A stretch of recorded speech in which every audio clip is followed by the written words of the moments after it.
4 जनवरी पूरे उत्तराखंड में राज्य के अलग अलग हिस्सों में गांवों से लेकर शहरों तक धरना प्रदर्शन स्टार्ट हो गए।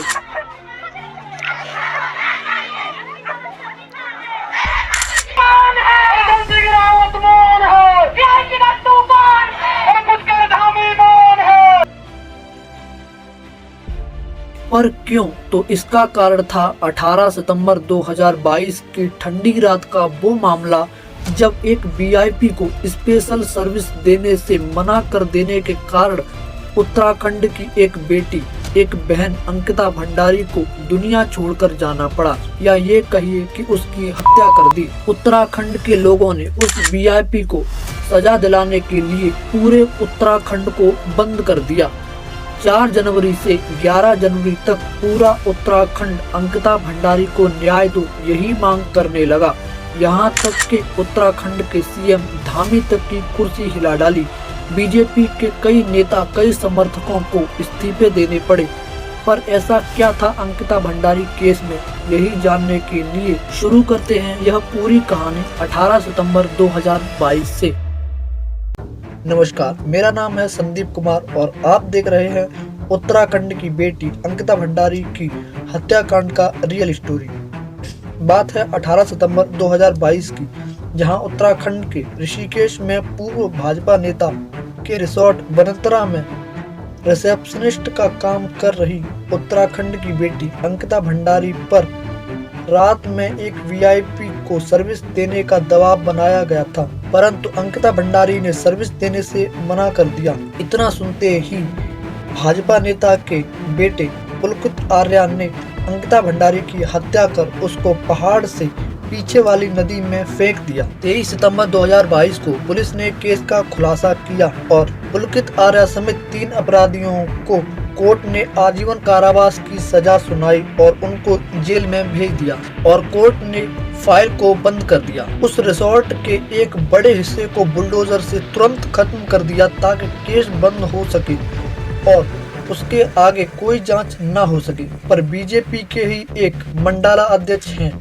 उनकी पत्नी जो पेशे से एक फिल्म इंडस्ट्री में और नाटक में काम करती हैं, उन्हें इस बारे में उनके पति ने बताया था, जिसकी ऑडियो रिकॉर्डिंग उन्होंने कर ली थी। उन्होंने जब ये ऑडियो रिकॉर्डिंग इंटरनेट पर अपलोड की, उस वीडियो को देखकर उस केस को दोबारा से उखाड़ दिया।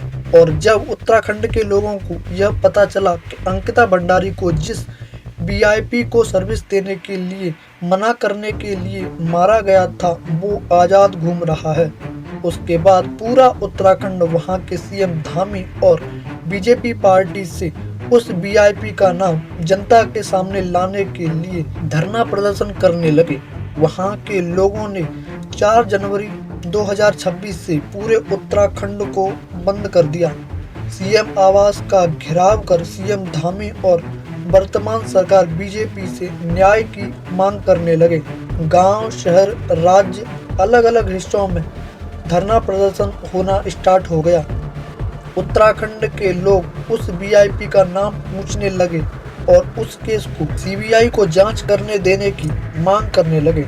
एक तरफ जहां बीजेपी पार्टी कहती है कि बेटी बचाओ बेटी पढ़ाओ, वहीं दूसरी तरफ उन्हीं के नेता बेटियों का बलात्कार कर उनकी हत्या कर रहे हैं।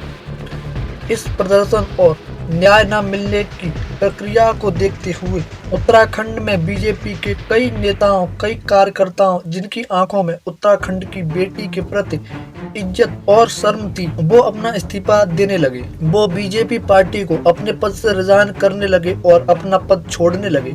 पहला इस्तीफा दिया था ऋषिकेश के बीजेपी युवा मोर्चा के जिला मंत्री अंकित बहुखंडी ने कहा, जिस प्रकार से इस केस में बीजेपी के लोगों का नाम आ रहा है और मेरी पार्टी के लोग कानूनी कार्यवाही न करके तमाशा देख रहे हैं, यह देखकर मुझे बहुत शर्म आ रही है। और दूसरा इस्तीफा दिया भाजपा नेता अरविंद तोमर ने।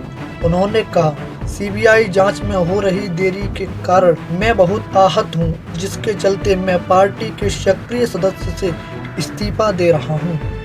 तीसरा इस्तीफा दिया पौड़ी की जिला पंचायत सदस्य किरण शर्मा ने। उन्होंने कहा कि जिस प्रकार से बीजेपी पार्टी के लोगों का नाम अंकिता भंडारी केस में आ रहा है और मेरी पार्टी के लोग उसी व्यक्ति को जन्मदिन की बधाई दे रहे हैं। यह देखकर मुझे बहुत शर्म आ रही है। बता दें, जिस वीआईपी कट्टू का नाम अंकिता भंडारी हत्याकांड में आ रहा है वो बीजेपी पार्टी का एक बड़ा कार्यकर्ता और पीएम मोदी का बहुत ही चहेता है। उसके पीएम मोदी जी के साथ काफी सारे फोटो हैं, इसलिए बीजेपी इस मुद्दे को दबाना चाहती है।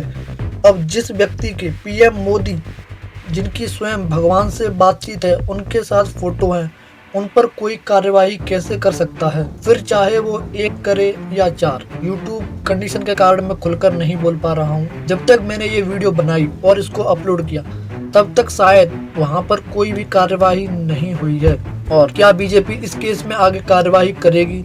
और अंकिता भंडारी केस को लेकर के आपका क्या कहना है? आपको यह पूरी स्टोरी कैसी लगी? इसमें कौन सा पार्ट था जो आपको लगा कि सबसे अच्छा था? कमेंट बॉक्स में बता सकते हैं। और क्या हमारे देश की बेटी अंकिता भंडारी को न्याय मिल पाएगा, ये भी कमेंट बॉक्स में बता सकते हैं। बाकी जय हिंद, जय भारत। मैं हरिद्वार से आई हूँ, भाजपा से मंडल अध्यक्ष हूँ।